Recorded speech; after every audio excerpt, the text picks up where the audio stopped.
This episode of Talk Boxing is sponsored by That Prize Guy. You can win cash prizes, tech, sports tickets, trips, and guess what? You can even win motors. Your big win is just one click away. Head over to thatprizeguy.co.uk and get your tickets now. Is not making mandatories, making cases for people that have failed drugs tests. They're not fights. They're glorified spars. To me, that doesn't make any sense at all, and I think it makes a mockery, again, of the WBC allowing that to happen. Can he box? Yeah, he can box. He's a very good boxer, but he shouldn't be boxing the best heavyweight in the world. Tyson back in the ring, fighting Makhmudov. Is this a good fight for Tyson? Good test? If he has problems with Makhmudov, Then he's got a problem full stop, hasn't he? yeah, Yeah. he's gone. Is his biggest asset his surname? He's the best match fighter in history.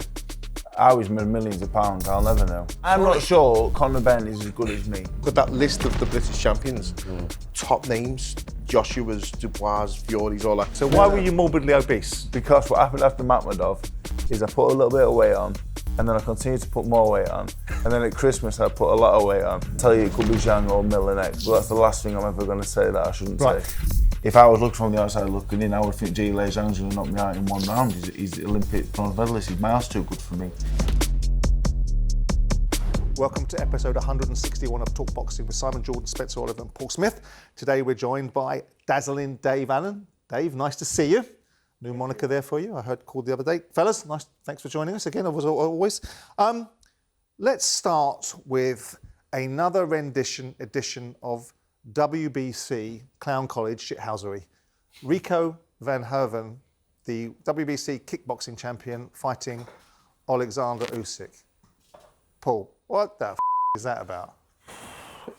Boxing doesn't sort of fail to surprise me nowadays, and it's probably always been the case. It's one of them things where people are complaining about the fact that he's fighting for the WBC title. I totally agree. I don't think he should be for any belt. Obviously, he's had literally, been a kickboxer for a long time and not really done much in boxing at all to warrant a shot at Oleksandr Usyk when there's a queue so big. And Indeed. You know what I mean? And that's the most important thing. The people who are sitting waiting for their shot in line are going to be fuming over this.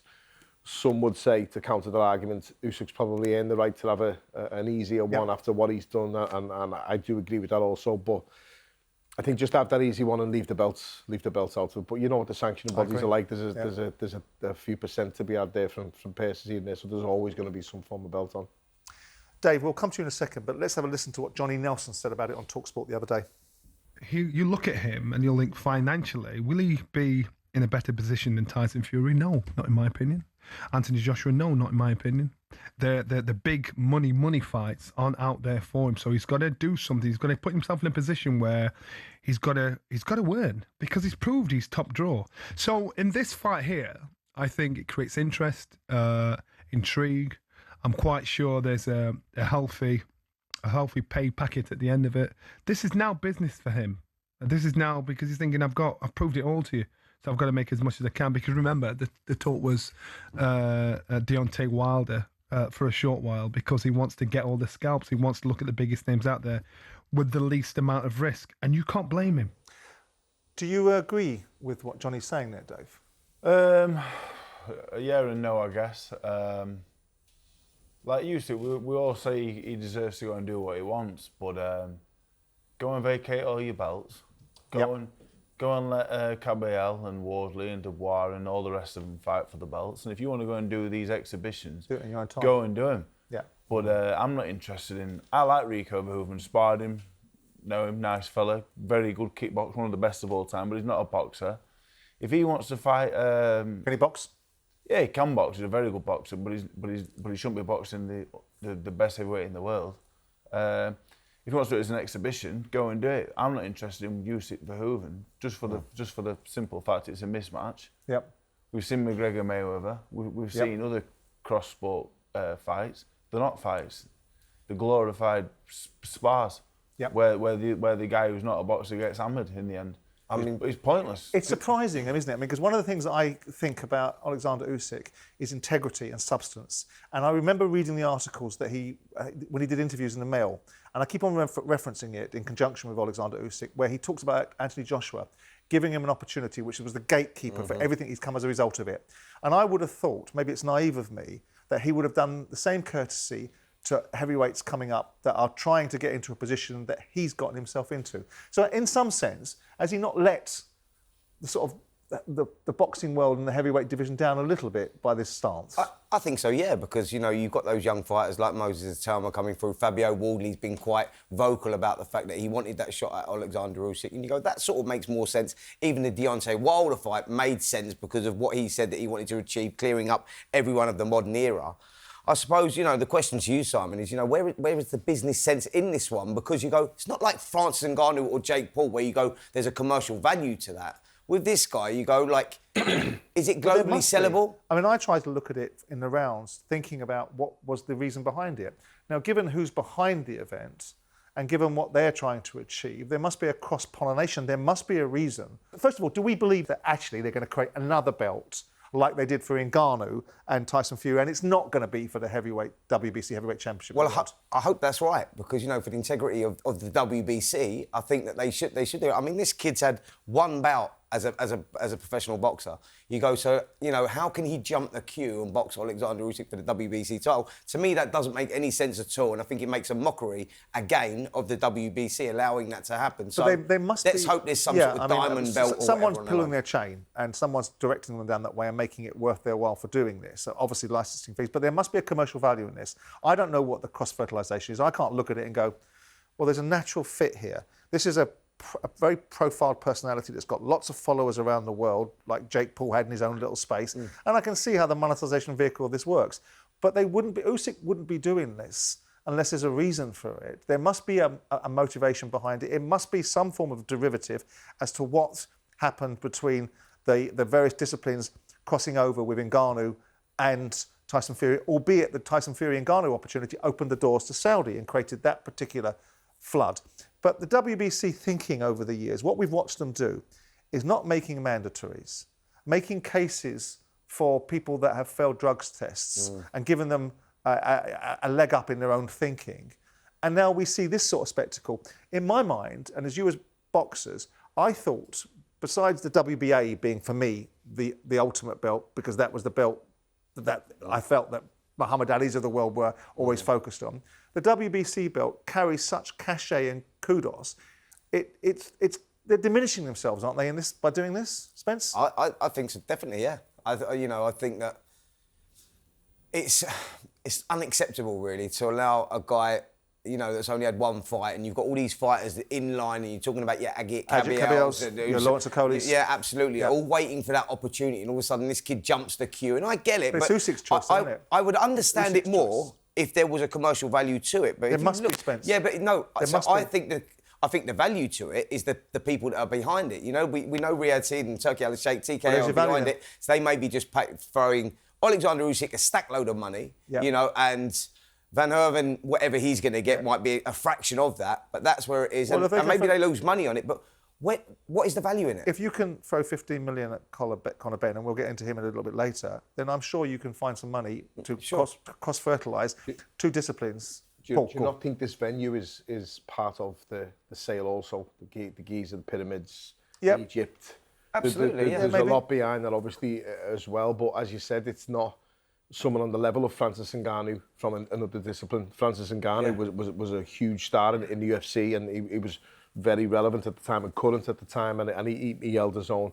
I'm not saying Rico won't hold his own, but with regards to crossover style and and crossover status, he's not as known as much as he spends. I think the venue is first class. You know, it's great that we're going to all these different venues and seeing these different things, and you know, they're creating new opportunities everywhere. I love that, but it's like you do have to have an opponent with a little bit of substance there, and for me, it doesn't really carry the weight. In principle, our main objection is that we've seen it in previous incarnations. We saw, as I mentioned, Ali a moment ago, fighting in the 70s against, was it Andre the Giant or someone of that nature, a sumo wrestler.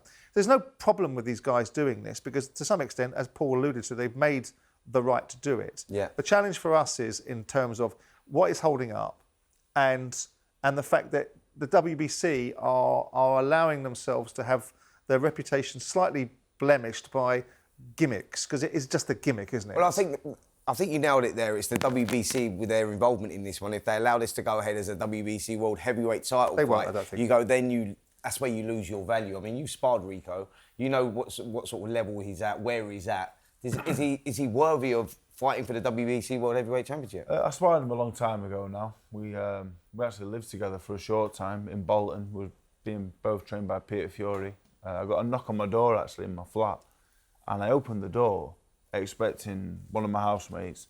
I opened the door to the biggest man I've ever seen in my life, and it was Rico Verhoeven. And I said, "Who are you?" And he went, "I'm Rico." And I said, "Oh, right then." That's all right then. You can knock on my door anytime. It was absolutely ginormous. But I sparred him. It was a long time, but he was good. He was a good boxer, very competent. It was hard work. I was only a young man at the time, and I'm sure he's an even better boxer now, and he's probably one of the greatest kickboxers of all time. That's my understanding of him. But I don't know about commercial value. I don't know about all this stuff. But all I know is it's not a good fight. It's not what I'm interested in. It's Mayweather McGregor. I was intrigued by. It was like the first big crossover fight that I'd seen. There was, wasn't it? I knew it was a mismatch, but I was intrigued by it. McGregor was a global star. That's what I'm talking about. But I'm not interested in commercial stuff. I'm not interested in money that other people are making that I can't spend.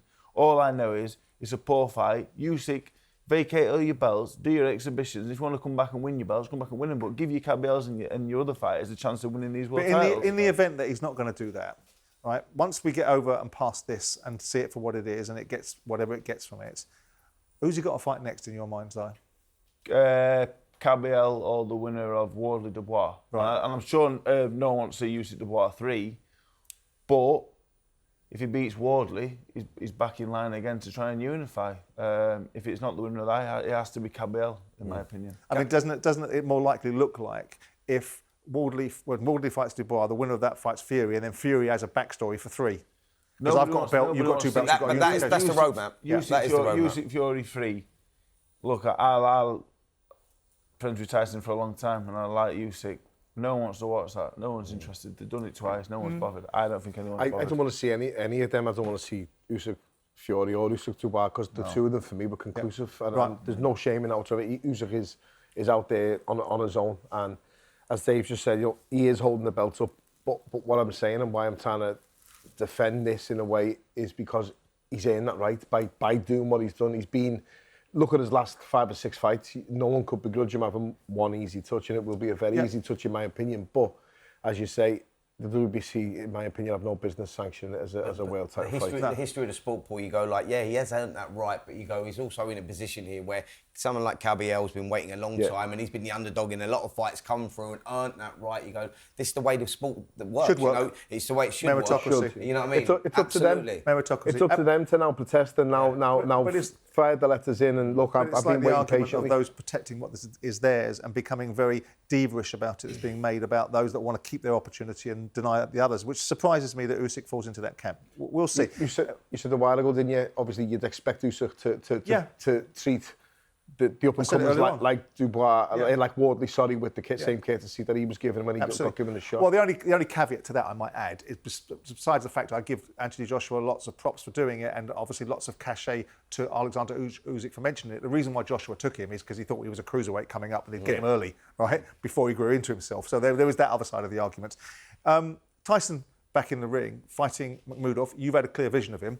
Is this a good fight for Tyson? Good test? Yeah, I'm not sure really. I boxed Makhmudov. I've never won the British title, and I really thought on another night I would have beat him. He wasn't miles and he wasn't levels above me. I boxed Luis Ortiz. He was fantastic. Even David Price was better than Makhmudov. He was dangerous, can punch, and with Tyson having that amount of time out, and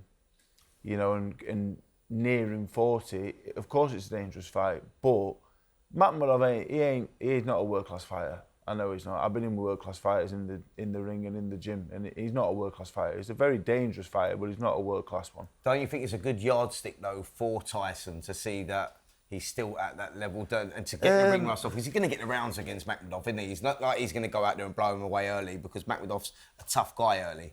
He sort of gets, as the fight wears on, he wears down a little bit. But those early rounds, like, you've got to be very, very careful. For me, like Tyson being out of the ring as long as he has, you go, that's a relatively dangerous opponent to come back to. Yeah, I think Makhmudov's dangerous. I would describe him as dangerous. I wouldn't describe him as a world-class heavyweight. Yeah. He's dangerous. He's perfect for Tyson. Tyson Fury from 2 or 3 years ago, 2 or 3 years ago, Makhmudov is the perfect fall guy for a comeback, but it's just age in inactivity. But he shouldn't have any problems. If he has problems with Makhmudov, then he's got a problem full stop, hasn't he? Yeah, he's gone. That's the thing as well. Age might come into that always. I'm always talking about it, but you just don't know until you get in there. Do you think there's any likelihood? I mean, you just opened that subject. I'll question you very quickly on it. Is there any likelihood that Tyson will have gotten old? I mean, the 2 fights against Usyk were challenging fights for him. Probably the most challenging. Well, short of the first fight against Deontay Wilder, probably the most challenging fights he's been in. And he's been out for a while. He doesn't live the best way in terms of the disciplines that other fighters have to deploy to keep themselves in the best nick. Is it a distinct possibility that we could see Tyson go old overnight? I don't think he's done himself any favours having the layoff. And if he stayed ticking over in the background, which he looks in okay shape when we saw him before his camp start, I'm sure he'd be in brilliant shape on fight night.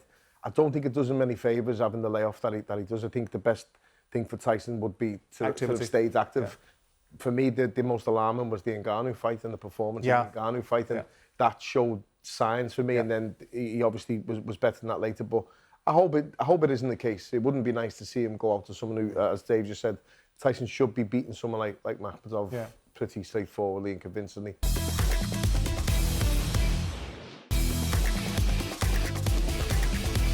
We've now seen the rest of the Fury undercard, and we now see the arrival of the much-billed Conor Benn spectacle, which is against Regis Prograis.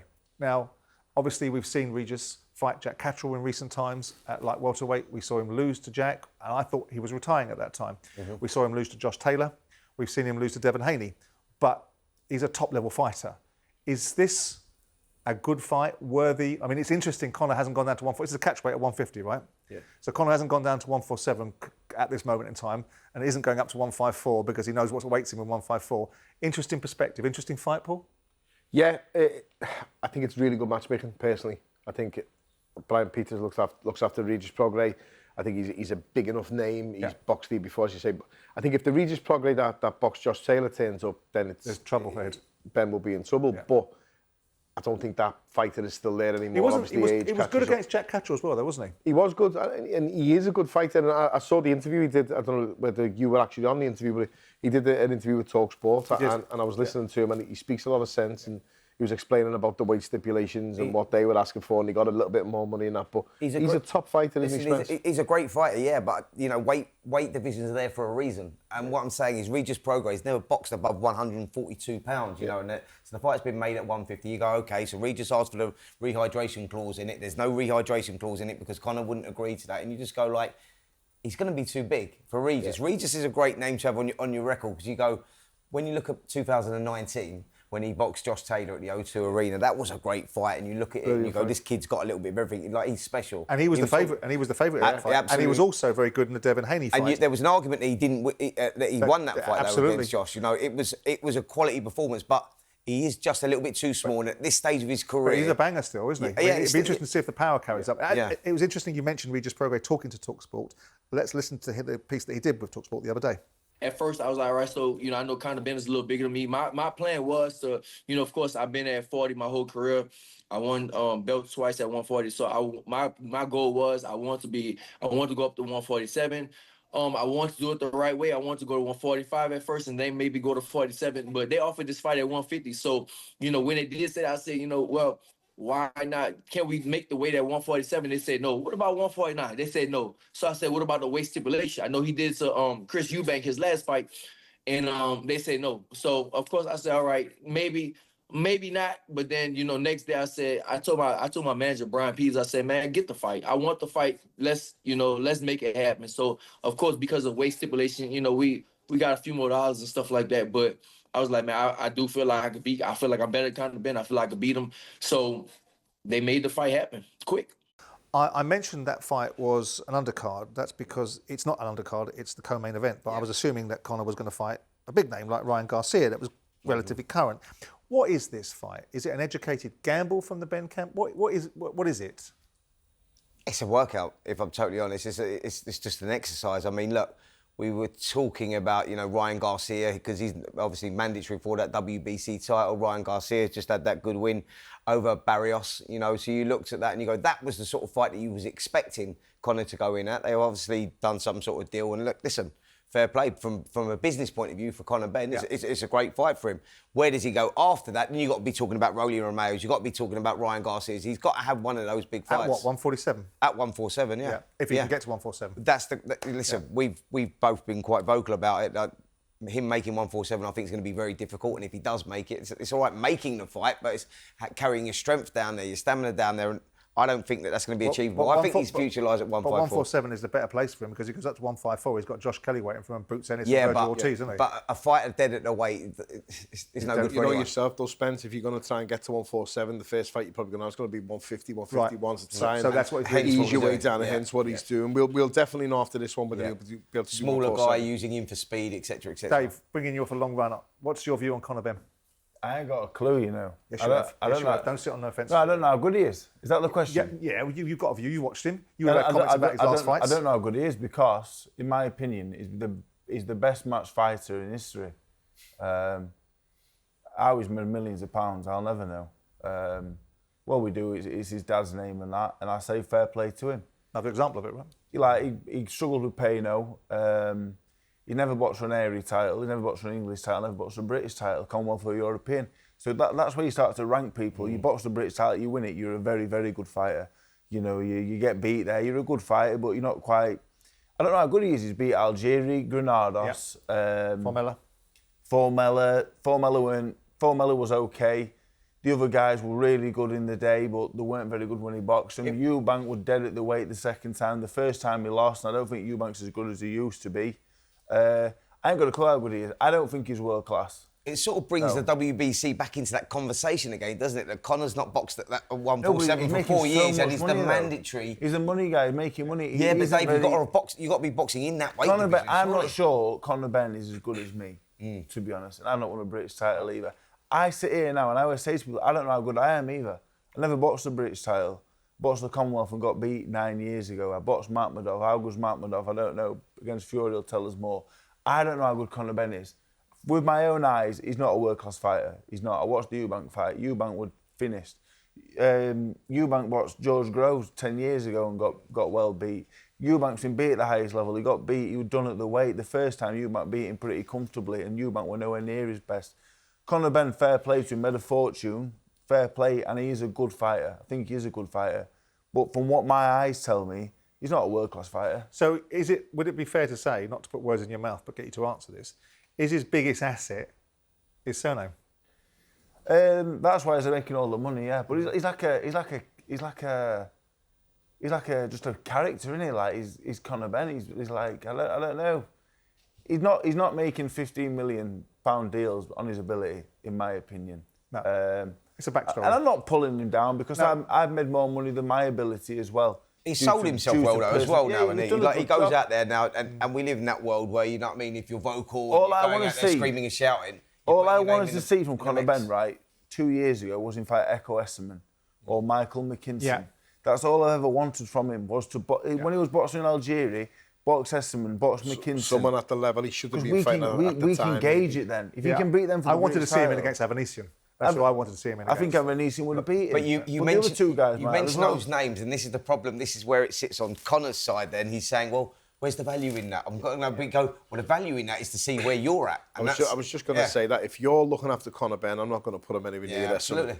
I'm not going to, and he's been matched really well. It's hard to say this because I'm not fighting no more. Dave still is. It's hard to say without sounding like one of them bitter ex-pros, like the way he's done it. Yeah. Listen, when you speak about names, people wouldn't talk about me anyway. It is much if I didn't have three brothers who had the same name.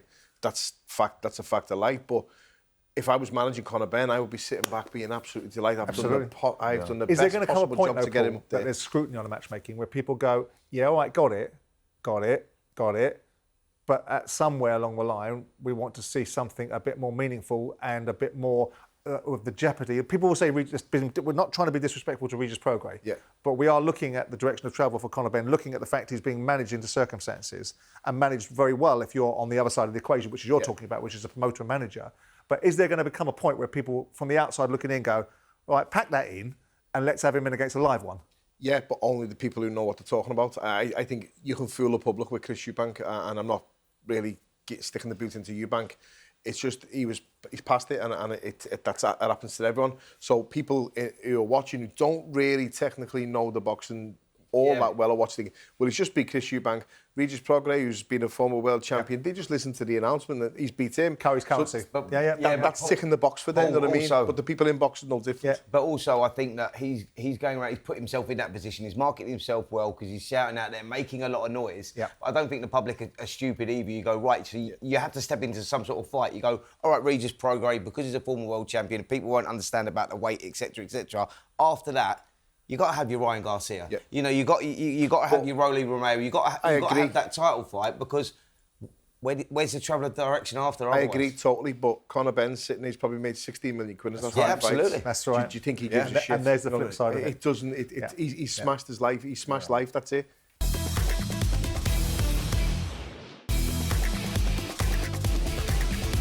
One of the things that the card perhaps should have read was Dave Allen versus Jamie TKV. We'll talk about you in a minute, but Jamie TKV is fighting Richard Riakporhe. What's your view of that fight, Dave? I think it's a great fight. Do you? I think it's an amazing fight. I think Riakporhe Why? TKV is better than me in TKV. I think Riakporhe was a world-class cruiserweight.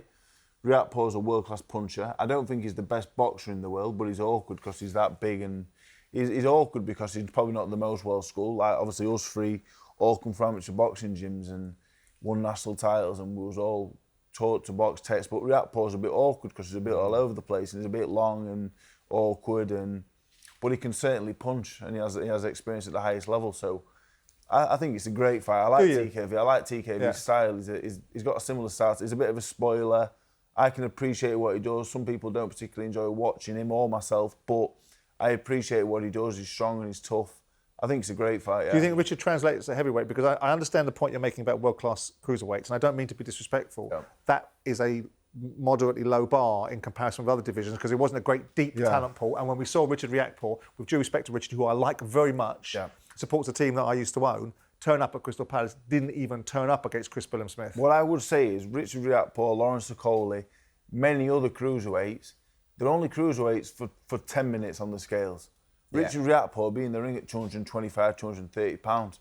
Him and Lawrence Okoli were performing at about 50% doing cruiserweight because having to make the weight. Yeah. Riakporhe, much like Okoli, at heavyweight, is a much more dangerous man. I think Riakporhe, look at Okoli, he's already number one with WBC. Riakporhe will not. I think Riakporhe beats TKV. Yeah, but that's fascinating. I mean, obviously Lawrence got parachuted to number 5 because he won the Bridgerweight world title. Yeah. He then fights Kevin Lerena. He fights Ebenezer Tete, which, with due respect, I don't need to see Lawrence Okoli against Ebenezer Tete, and one other fight which was not particularly significant, and he's number 1 in the WBC division. Yeah, but Dave's spot on with what he says there because they achieved what they achieved. You know, in the cruiserweights, you go when they move up to heavy, when they move up to heavyweight as fighters. Like so, you look at like Richard Riakporhe towards the end of his cruiserweight days, he was scared to go in. Because he knows that punch resistance wasn't there. They were so dry that when you lose that punch resistance, every shot you feel, it feels like someone's hitting you with an iron bar. And I think they got to that stage. You know, like when you're talking about the cruiserweights coming up, they're much more of a formidable force at heavyweight than they were cruiserweights. Different fighters, Lawrence Okoli, Richard Riakporhe, and will make a difference at heavyweight. The two lads that we're talking about have the frame to carry it easily. Yeah. And it's interesting because Lawrence was in the studio earlier on the show with us earlier on, and he was talking about the conditioning and the fact that he's had to bulk up and eat what he wants now because obviously he's getting into a situation where he's building himself into being a heavyweight and then trying to train himself down to get the right physique. He's fighting Tony Yoka. We had Tony Yoka on the show a few months ago talking about the potential opportunity to fight Anthony Joshua. Mm-hmm. What do we think of that fight, guys? It's a great fight. You know, I think it's a great opportunity for Tony Yoka, who's, you know, he went off the boil. There was big things expected of him when he turned professional. He beat Joe Joyce in that final.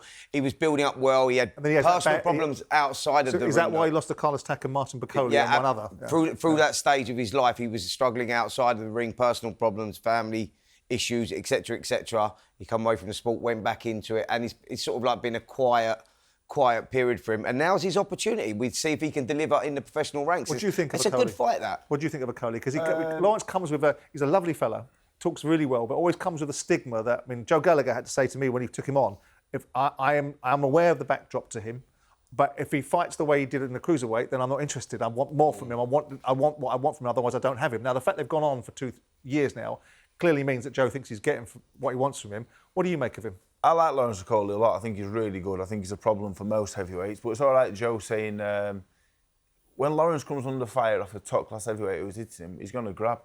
It's second nature. It's like when I watch top-class kids, because like when I talk about Conor Benn or talk about whoever, I will always give my opinion and then back it up with like when I come against a top-class kid, I go into a bit of a shell. Yeah. It's you'll always revert to type, and Okolie will always grab. But Okolie, unless you're one of the best heavyweights in the world, Okolie will beat you. It might not be pretty, but the Lorena fight was really impressive. He played with Lorena. That's what we thought as well. And he hurt his arm in the middle of the fight. Being comfortable and I boxed Tony Yoka 8 years ago. Tony Yoka, when I boxed Tony Yoka, I came away and I said, Tony Yoka will be world heavyweight champion. I didn't have a doubt in my mind. It was the best fight I ever boxed on that night. But whatever the reasons were, personal problems outside. He was maybe going through divorce and all sorts of stuff going on. I remember distracting him away from boxing. With the 60-kilo girl he's in the gym with Don Charles. But the potential of a good fight, yes? Absolutely. I think Okolie stops him. Yeah, me too. Back to the Fury undercards. Fraser Clarke versus Justice Hooney. That's an interesting fight, Paul, isn't it? Yeah, it's. I hope Fraser's got something left. And after it was obviously a bad stoppage with Borley, and after what we've seen, I would be one again. He had it so tough, Fraser, and I sympathise with him massively. And he's a lovely lad. He's one of the nicest lads you meet in boxing. I don't know anyone that dislikes him. He had to stay on them 2 Olympic cycles with 2 top fighters to try and prepare them and help them, and then he finally got his turn. And there's no way you're going to turn pro and not miss your chance when your chance comes. So, unfortunately for himself, he's been a victim of, and we've seen it with a lot of other fighters in the past. They're putting miles on the clock in the amateurs before they even turn professional and have that first professional fight. Spence, like in our day, it was a little bit different. Dave's different, but now with that GB setup, the World Boxing Series, the fighting with no head guards on, the 3-minute rounds, it's adding miles to the clock. And I think Fraser's been guilty of that, and this is not a fight I would like to see him jump in after what's been happening with him. I think the worry... He's not a banger though, is he? No, but I think the worry here for Fraser Clarke is, have we seen the best of Fraser Clarke? That's the question. He's lost to Jamie TKV last time out. And you look at that, he's teamed up with Joe Gallagher, which is a great move, by the way. I think Joe might bring something new out of him. He might find something within himself there teaming up with Joe. But you look at it and go, Fraser Clarke, we've probably seen the best of him. Justice Hooney, I don't think we have. And I think that, he will take a lot of strength from that Fabio Wardley fight. Yeah, he was winning it round after round, got silly, got careless, got caught, heavyweight boxing, boom, got knocked out. He might grow from that. That might be the moulding of him as a fighter. So Justice Hooney's a dangerous fight for him. They're sort of slinging Fraser Clarke in here. It's a sink or swim moment. Do you think... it's a difficult one for another fighter to comment on another fighter, but I'll ask you and see what answer I get. Do you think he should still be fighting, Dave? Fraser? I personally, because I'm still boxing, and people say to me all the time, you shouldn't be boxing anymore. You should have, after the Price injuries, you should have stopped. But I'm here 6 years later. It's not for me to tell Fraser, a man who actually beat me. It's not for me to tell him what to do with his own career and his own life. He can make his own choices. He's very experienced. He's clever. He's been around a long time. He's working with Joe, who's been around a long time and who knows the score. The Hooney fight, I just think, is a good fight for him. He's not dangerous. No. I wouldn't want to put Fraser in with a big puncher, an aggressive fighter. Hooney's a boxer. They'll box each other. I think it's a good matchup, really. I think they'll both box. I think it'll go 12. I think it'll be a good fight.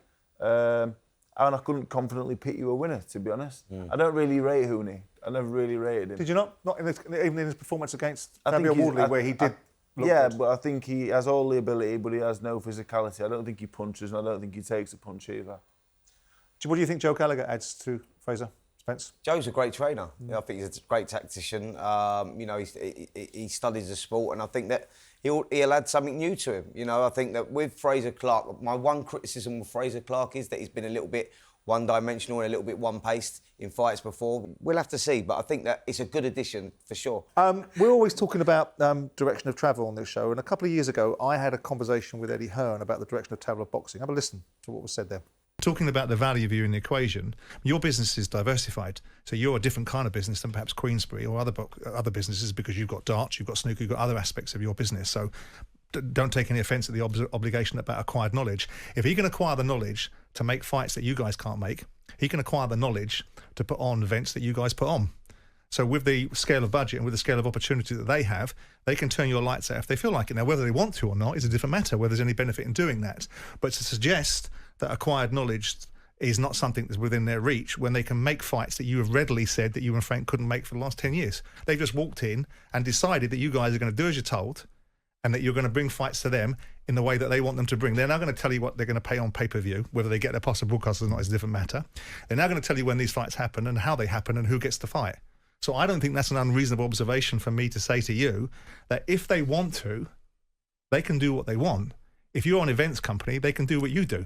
And they can acquire the knowledge, whether that's acquiring your business or acquiring the knowledge around it. When they say they can turn your lights out, I disagree. But certainly with our extensive broadcast deals... Well, they can take your fighters, Eddie. If they want your fighters... Contractually, you have your fighters for a period of time, right? Yeah. But, I mean, you don't put your fighters under contract, according to you last time, no, but you do. We do for the bigger fighters, yeah. So they but can also take your we have fighters. extensive, broadcast contracts to create shows around the world for a long period of time. Was it Mystic Meg? Was that right? Very pleased with yourself there, mate. I've got a fucking broken clock, right? Every now and again. Finally got something right. Brilliant. Do you, in that conversation, and I wasn't trying to club with Eddie, I was looking at the direction of travel, saying, if I'm in the Saudis' shoes, I'm going to do what they're doing. I've got more money than you guys Stop put being together. modest, will you? You called it. You said it. Take a bit of praise. You're all right.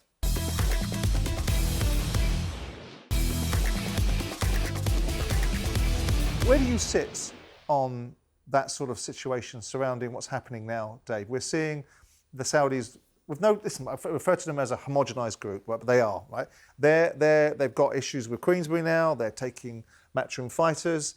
The idea is that the one sport that the Saudis could come into and they could probably dominate is boxing, because there's no real governance and controls. They can influence the WBC. In football, they couldn't control the football narrative. They couldn't control the golf narrative, but they can in boxing. Good or bad thing? I've always said that more promoters in boxing the better, because more opportunities for boxers. The thing for me, the worry for me is how Zuffa are going to do it, on about set purses and like a UFC model style of doing things. But I think more promoters in boxing the better. I'm contracted to Matchroom Boxing, so. Simon, hopefully we'll keep going. Yeah, hopefully we'll keep going. Yeah. Was you surprised? You don't want to say anything nasty about Eddie then, right? Snivelling coward.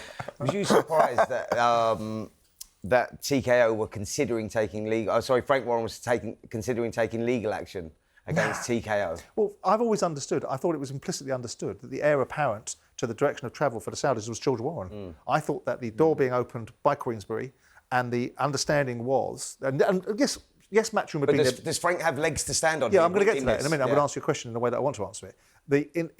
When Matchroom fighters over there previously, they weren't quite engaging the Saudis the way that Frank did when he opened the door to Ngannou, knowing what this great big rush of cash was going to do and how the appetite was going to be developed.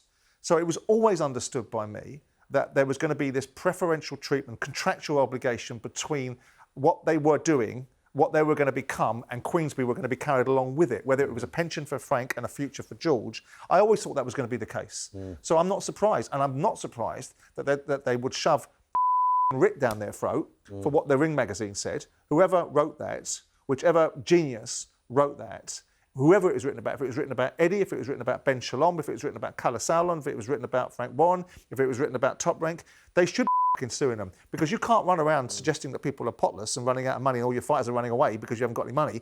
That is the very definition of defamation. How do you see the next 12 to 18 months in the boxing promotion? It'll drop hands. I mean, they'll all play nicely in the end. I mean, so if you listen to Turkey talk about the things that he does, he talks about being an investor in DAZN, but wanting to stick content on Netflix because he wants to get everybody at it, right? That's what the business model is. Get everybody at it, get everybody moving around, getting everybody creating opportunities and outcomes for you. He's told us repeatedly himself, I want to have all of the content involved in boxing around me, and I will license it to every other bugger. So how do I see it? I think that I think Queensberry will find their outcome with Turkey Usyk and TKO and Dana White. Eddie will be valuable as he always is, and we'll continue as we continue. Do you still see Eddie working with TKO, Turkey Usyk in the future? If it's pound note, yeah. Yeah, obviously I don't know what the situation was Frank now, but I don't think there's any business going to be going on between. No, yeah. I mean, what do you think, Paul? I mean, ultimately, this is business. It's not personal. And if you want to take it personally, you're a child. Yeah, listen, you have to remember that sometimes when with boxers and fighters and promoters and everything else, it's hard not to take it personal when you're the fighter because it's a personal relationship and it has to be good, but it's just business, and that's what people have to remember. And you'll see, who'd have thought 15 years ago we'd see Eddie and Frank at shows sitting next to each other? Who'd have thought you'd seen Derek Chisora and David Haye working together, one promoting the other? There you go, exactly after the West Ham years ago, and again, a long time ago.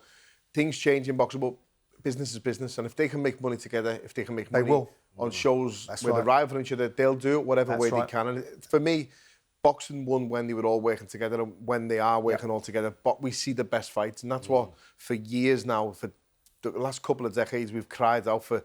We want to see that fight, but they're with different promoters, and it can't happen. There's no danger of that no more because we have a middleman and we have the middle ground where you can, well, you bring your fight today, you get a fee, but this fight happens in the public game. That's what I'm saying. We've been spoiled for that for now, what is it, the last 5 or 6 years. Yeah. But what I'm saying is now with the whole moving of the guard again now with Dana White coming in with TKO, broadcasters, etc. Broadcasters, absolutely. It's broadcaster driven. Yeah. You know, you've seen Netflix have a little dalliance with certain verticals of boxing. Somewhere along the line, Amazon are going to do the same thing. Somewhere along the line, YouTube will do some more stuff. Do you think we'll still get the boxing league, etc.? I don't know. I don't know what that work? What that's will become, that because work? that's become Zuffa, hasn't it, in its own little way. What do you think of Zuffa, Dave?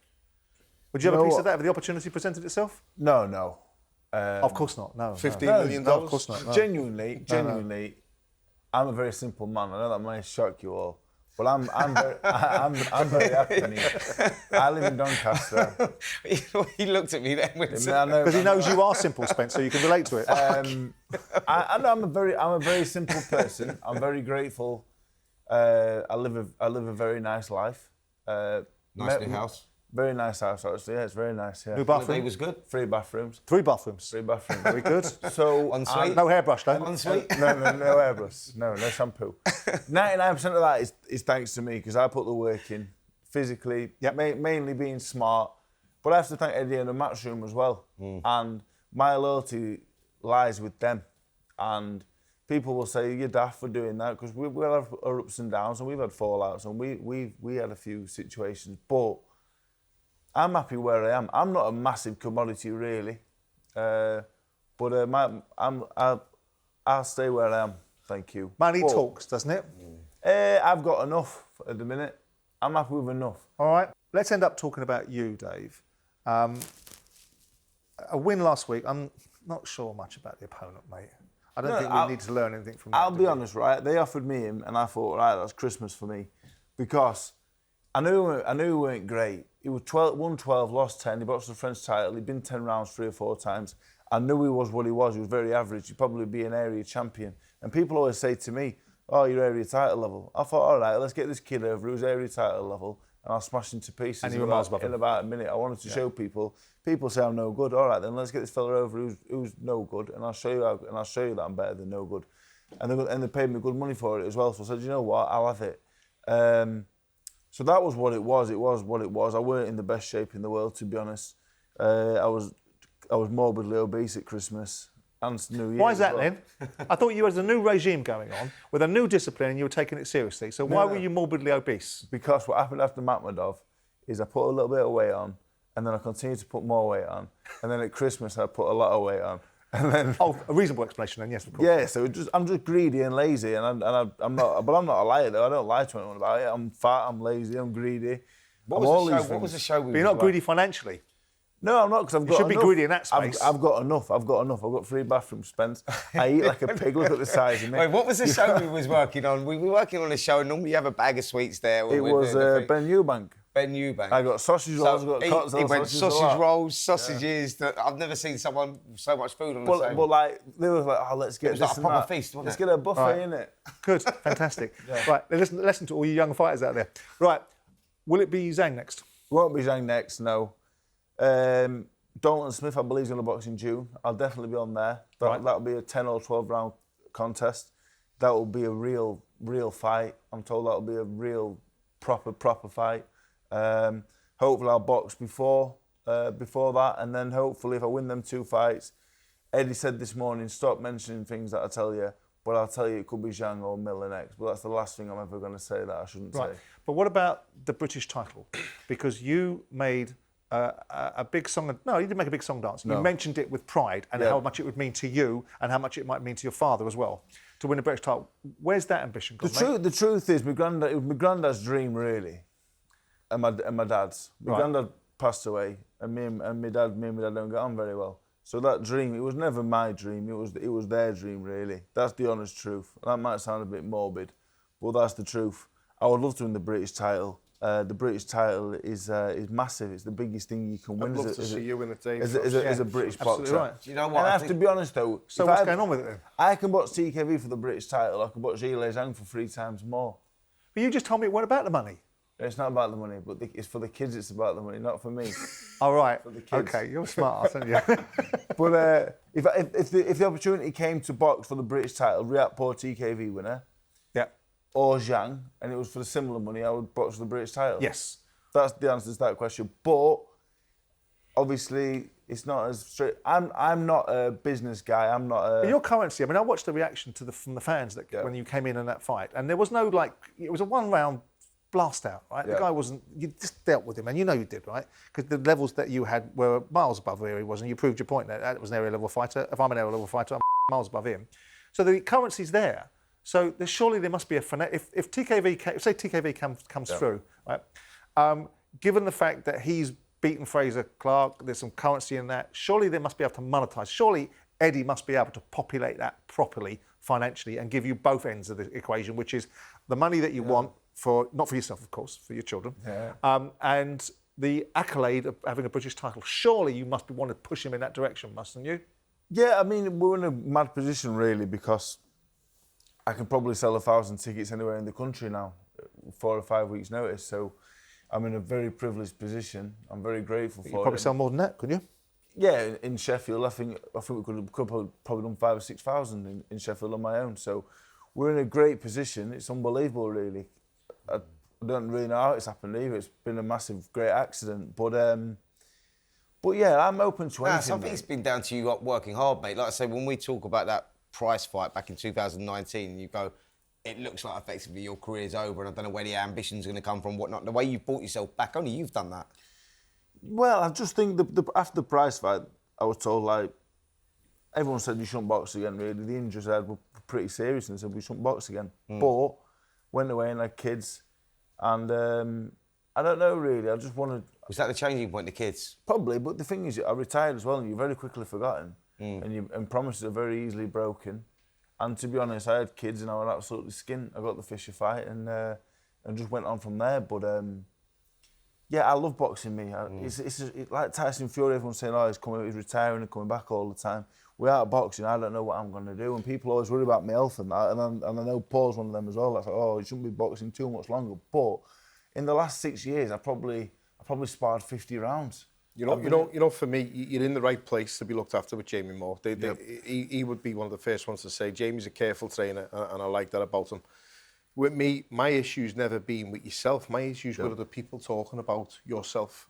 And I know that you're happy doing what you're doing. If you won that British title, that would mean the world to you, like it did to me. Like it probably did to Spence at the time, the European title as well. That's your title. That's something that you can be proud of for the rest of your life.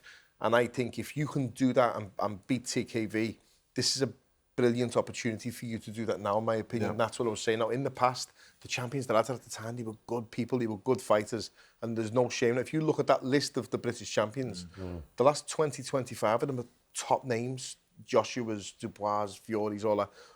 But for the British title or for the likes of fighting Zhang, I'm sitting here thinking, like, can you not fit them both in? Can you not get TKV and then maybe hopefully get Zhang? Because you would be confident going into that fight against TKV. It's a good fight, by the way, and it's a close fight, and it's not by any stretch of imagination you're going to win easy. It's a very good fight, and it's one I would like to see that. And I've always said for a long time, I'm not kissing your ass, I'd love to see you in a British title because it puts all them things to bed. Now you massively above central area level, massively. It's an insult to you. But if you win that title and you've done it. Yeah, I agree, and I don't suffer with delusions of grandeur, you know what I mean? I don't think I'm some world-class operator. If I box Zhilei Zhang, if I was looking from the outside looking in, I would think Zhilei Zhang's going to knock me out in one round. He's the Olympic bronze medalist. He's miles too good for me from the outside looking in. And I'm aware of that, and I'm aware that most people in boxing will have the same opinion. A lot of people in boxing.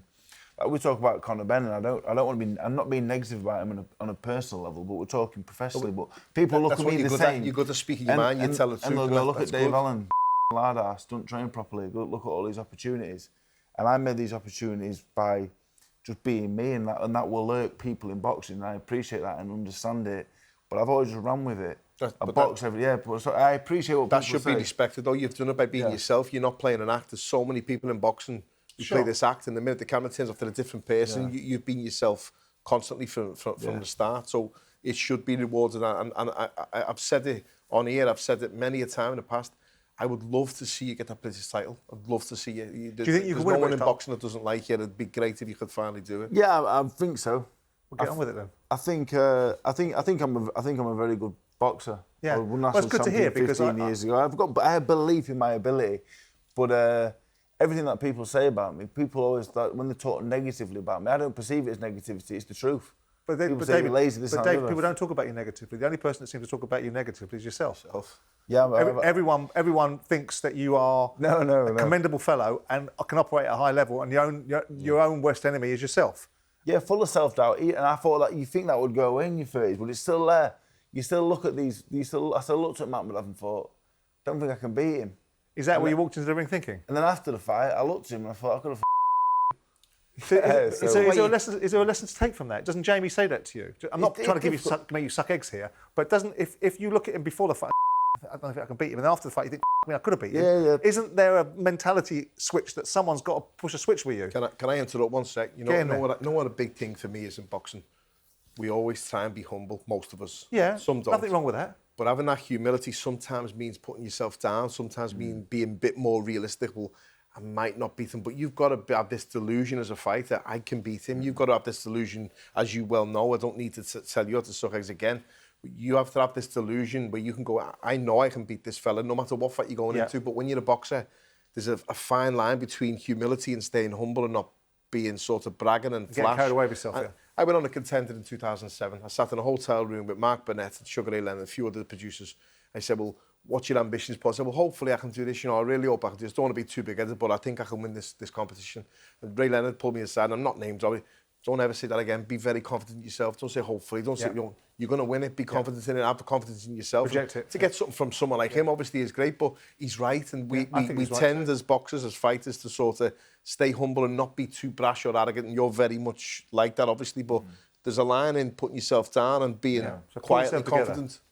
But what you're not backward about coming forward on is when you think that someone else isn't doing something particularly well. Now, on the back of the Dubois Usyk fight, you were quite vocal about that. That's now got him another world title shot against Daniel Dubois. How'd you see that fight go? Which fight's that, sorry? Dubois versus Fabio Wardley. I think Dubois wins, yeah. Do you? I always pick against Wardley though, because common sense dictates that Fabio Wardley shouldn't be beating the men that he's beating on the back of four. But he is, yeah, of course. Because he believes in himself. But the difference between Dubois and Wardley's opponents, Hooney, Parker, Gorman, all brilliant boxers, but they're not punchers like Dubois is. And I think Wardley gets it, and I think he gets it too much. And I think against Dubois, he can't afford to take even one. And I think Dubois will do him.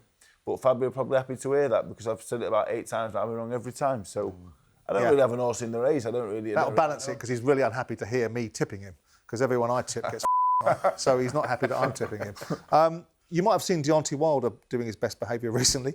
Do you like him in the Chisora fight, Dave? It don't really do anything for me, to be honest. Not really. No? Doesn't really excite me. Wally Dubois, I think, is the best fight in British boxing. I do too. Just so exciting. Like they're not massive names because they're not massive personalities. They're not Tyson Fury. Fabio will be though. If Fabio wins this fight, I think he will be. Won't he? But I think it's a great fight. Wilder Chisora. It's Del Boy. Yeah, I mean near the time I'll probably look forward to it, but it's not. I'm not really. Maybe 5 years ago, 6, 7 years ago, but now, not really. I'm not massively overexcited about it, to be honest. And at the end of this month, we see Moses Atama going in against Jermaine Franklin. Jermaine was on the show the other day. I don't think he was particularly pleased when I told him he was going to get knocked out, but they asked me and I got Tourette's and I can't help myself. I was worried for you. I opened my mouth again. There you go. Well, I can't help it. Right, ask me a question, I'll give you an answer, a bit like Dave. How do you see Moses doing in the fight? Do you see him knocking Franklin out? And if he does, how do you proceed with the rest of 2026? I think the problem with Atama is he's just not boxing enough. Like, this will be his second fight. Was that a problem for Mike Tyson then? Mike Tyson was boxing all the time when he first started, and I know Atama was obviously facing. He was knocking everybody out, wasn't he? Facing better opposition, but for a lad who's 20 years of age, he should be boxing more. I know he's boxing good kids now, but what, more fights? You mean? Yeah, he should be boxing. Sorry, he should be having more fights. I think. Franklin's a good fighter. They won't fight him though, will they? Franklin will fight him. You pay him. What I'm saying is, you're making a point. I know that Kubra Pulev was going to fight him and wanted. The problem he's got though is the position that he's put himself into with the WBA #1, etc., etc. You go, where do you go? Where's the balance? Where's the fight? Jermaine Franklin's a great fight for him because it will be making a statement. Whatever people think about Franklin, he's a tough kid and he's very awkward as well. He knows how to make a fight ugly. And for if Moses goes out there and does a job on him and gets the win inside the distance, statement, mate. Do you think he does that? I'll say win on points. Really? I was just going to say, I think he gets him out of there quickly, makes a statement. I just think he's so dangerous. It's not necessarily about how good you are. Jermaine's better than he looks. Dave was saying before about Riakporhe. Someone like Riakporhe and Okoli, to me, fighting would be my worst nightmare, that type of style. I'd hate to fight someone like them. I just think his style, he has that, he unlocks the door, and I think he'll find it early and make a statement. But I think he's the real deal. Yeah. I do agree he should be more active, but when he fights, people are demanding stupid money just to get in the ring with him. It's tough to match him. With the Franklin fight, the 2 times I've watched Atama where I've not been impressed, he boxed Kevin Espindola and Dobyshenko, and they was ultra negative. They gave him nothing. They tucked up really tight, and he couldn't do anything with him. He got a bit frustrated. So Franklin's going to do the same thing. Franklin's going to do the same thing. If Franklin's fit, he'll take him 12. If he's not, he'll get banged out. Simple as that. On the other side of the equation, if he does bang him out, people are going to go, he's going to create even more of a situation where people don't really want to fight him unless they absolutely have to, or they absolutely get paid to. Well, I think it's, if he bangs Franklin out, then I think that the problem that they've got then is with wanting to get Moses the rounds, etc., etc. You're going to have to let him off the leash. He's going to have to fight when he's fighting. He's going to have to go more a Wardley sort of fight, because there's nowhere else to go. Fascinating times. Well, that's it for episode 161 of Talk Boxing with Simon Jordan, Spencer Oliver and Paul Smith, and of course, Dazzling Dave. And we'll see you next time we're out, which will be next week.